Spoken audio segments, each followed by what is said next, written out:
দিদিমণি, আজকে দেখো বাজার থেকে কি নিয়ে এসেছি। আরে এটাকে তো সেই রাজস্থানে ভরবা মির্চি বলে। এটা দিয়ে কিন্তু খুব সুন্দর পকোড়া বানানো যায়। চলো আজকে আলুর পুর দিয়ে একটা পকোড়া বানাবো।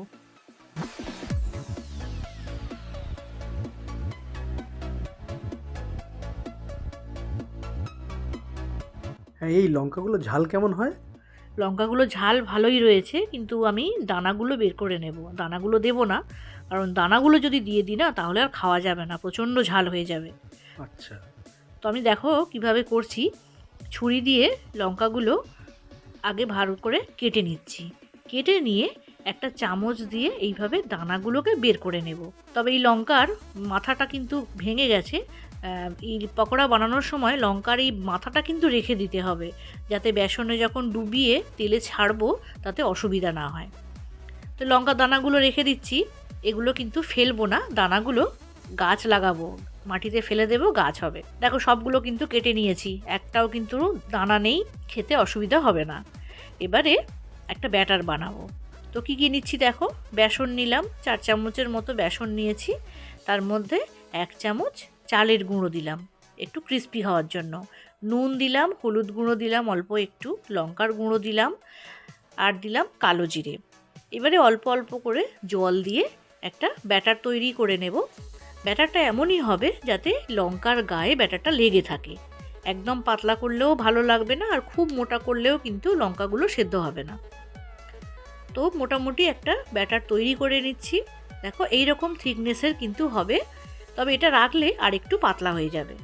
এইবারে মশলার জন্য একটা পেঁয়াজ নিয়েছি, দুটো আদার স্লাইস নিয়েছি, আর রসুন 5-6 কোয়ার মতো নিলাম। এইগুলোকে এবারে চপারে একটু চপ করে নেব।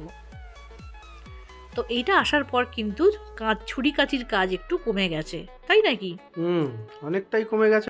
তো এবারে চপ করে নিয়েছি। সর্ষের তেলের মধ্যে দিলাম জিরে, তারপরে ওই যে পেঁয়াজ আদা রসুন চপ করে রেখেছিলাম সেইটা এর মধ্যে দিয়ে দিলাম।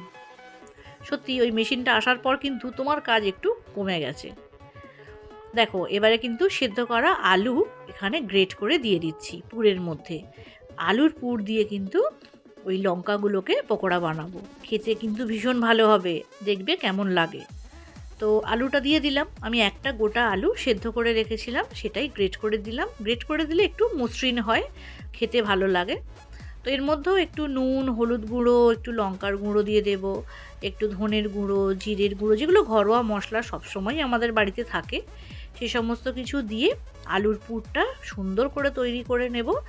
আর শেষে কিন্তু একটু ধনেপাতা কুচি দিতে হবে, যদি ধনেপাতা না খেতে চান নাও দিতে পারেন। তো ধনেপাতা দিয়েও আরও একবার ভালো করে নাড়াচাড়া করে পুরটাকে একটু ঠান্ডা করে নেব, কারণ যখন লঙ্কার মধ্যে এই আলুর পুর দিয়ে স্টাফ করব তখন একটু ঠান্ডা হলে আমাদের কাজটা করতে সুবিধা হবে। তো এটা একটু ঠান্ডা হোক, 5 মিনিট পরে আবারও ফিরে আসছি পরের রেসিপি নিয়ে। তো পুর ঠান্ডা হয়ে গেছে।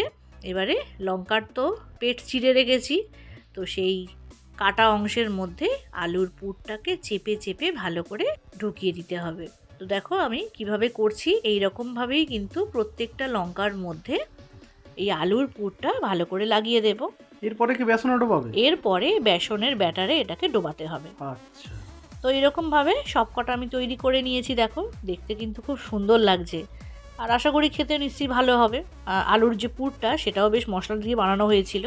আর একটু জল দিলাম, বেসনটা একটু ঘন মনে হচ্ছিল, সেই জন্য আর একটু জল দিয়ে একটু পাতলা করে নিলাম। তো দেখো এই রাজস্থানি ভরবা মির্চের রেসিপিটা কেমন লাগে পকোড়া। তো এই বেসনের ব্যাটারে এবারে লঙ্কাগুলোকে একটু ডুবিয়ে নেব। ওই যে বলছিলাম লঙ্কার যে মোটার দিকের যে অংশটা সেটা কিন্তু থাকলে আমাদের সুবিধা হবে। এই মোটাটা ধরেই আমরা এরমভাবে তুলে গরম তেলের মধ্যে ছেড়ে দেব। তো রিফাইন্ড অয়েল তো আমি গরম করে রেখেছি। তারপরে লঙ্কাগুলোকে এরকম ছেড়ে দিয়ে একটু তেল দিয়ে দেবো ওপর থেকে, একটু উল্টে পাল্টে 2-5 মিনিট সময় লাগবে। ফ্লেমটাকে অবশ্যই মিডিয়ামে রাখবেন, নাহলে কিন্তু ওপরের কোটিংটা একদম পুড়ে যাবে। তো এটা একটু মিডিয়াম ফ্লেমেই করতে হবে। উল্টে পাল্টেটাকে ভেজে নিলাম। তো এরকম করে বাকি যেগুলো রয়েছে লঙ্কার যে স্টাফিংগুলো করা রয়েছে আলুর পুর দিয়ে, তো সেগুলোকেও এরকম বেসনে ডুবিয়ে তেলের মধ্যে ছেড়ে দেব। ব্যাস রেডি হয়ে গেল আমাদের মির্চি পকোড়া। চলো আজকে তাহলে আমাদের এই রেসিপি এখানেই শেষ হলো। বন্ধুরা কেমন লাগলো অবশ্যই জানাবেন, আর বাড়িতে একবার অবশ্যই বানিয়ে খাবেন। রেসিপি ভালো লাগলে লাইক করবেন, কমেন্ট করবেন, শেয়ার করবেন আর চ্যানেলের সঙ্গে থাকবেন। চ্যানেলটিকে সাবস্ক্রাইব করে নেবেন, পাশে থাকা বেল আইকনটিকে অবশ্যই প্রেস করে রাখবেন। আজ তাহলে এইটুকুই। সবাই ভালো থাকুন, সুস্থ থাকুন।